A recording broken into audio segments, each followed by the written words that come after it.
Hi, so this is vlog number 9, and this week, chapter 9 was about the music industry, record music, and celebrity musicians.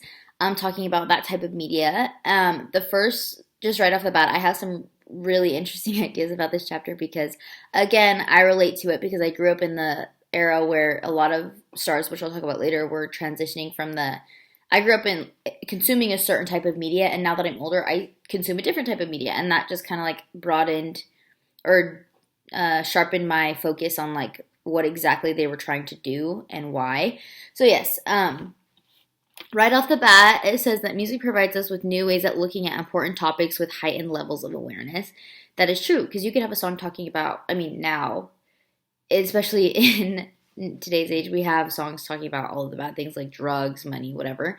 But then we also have songs that are deeply connected to a emotional root, and those are the songs that I think they're talking about of important topics with a heightened level of awareness. Is that every song that we consume or every song that we listen to, it's ours to dissect and take it as our own.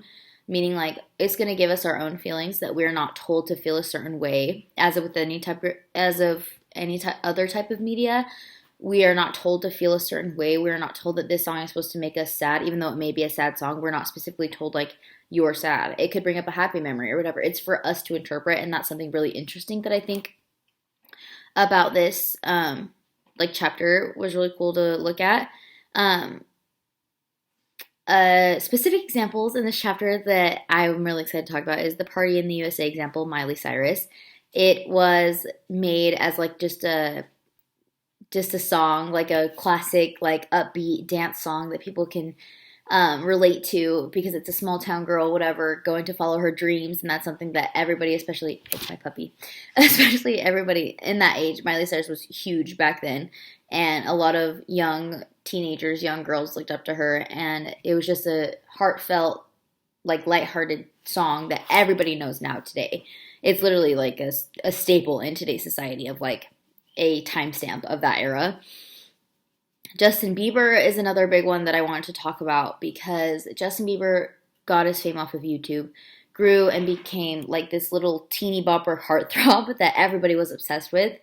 And media literally told, same thing with Miley Cyrus and the Hannah Montana era, is that they were literally told what type of music to make because that what would sell. They were literally selling themselves.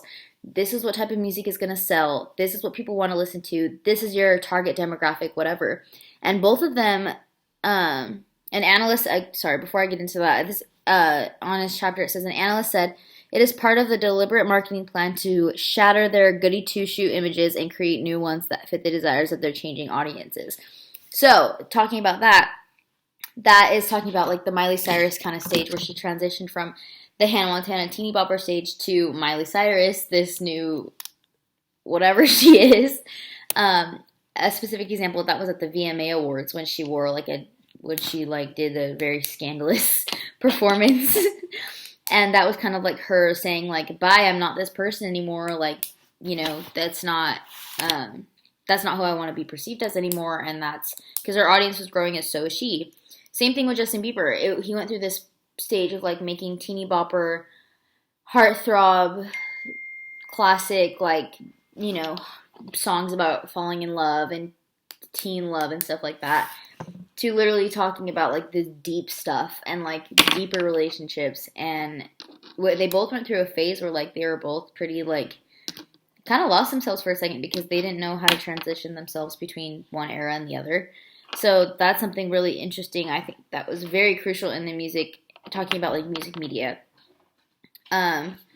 And one thing that's important, because I think we all looked at that and said, like, oh, like, we don't like them anymore because they're scandalous and that's not what they're supposed to be doing.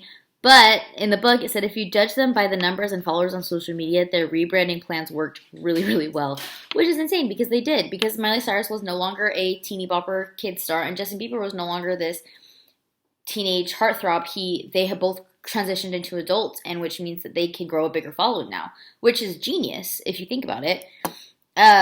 There are carefully shaped products in the music industry, and that shows into their more recent music. They both talked about how they grew up in really, really hard, like, stages of their lives, having to grow up in the music industry.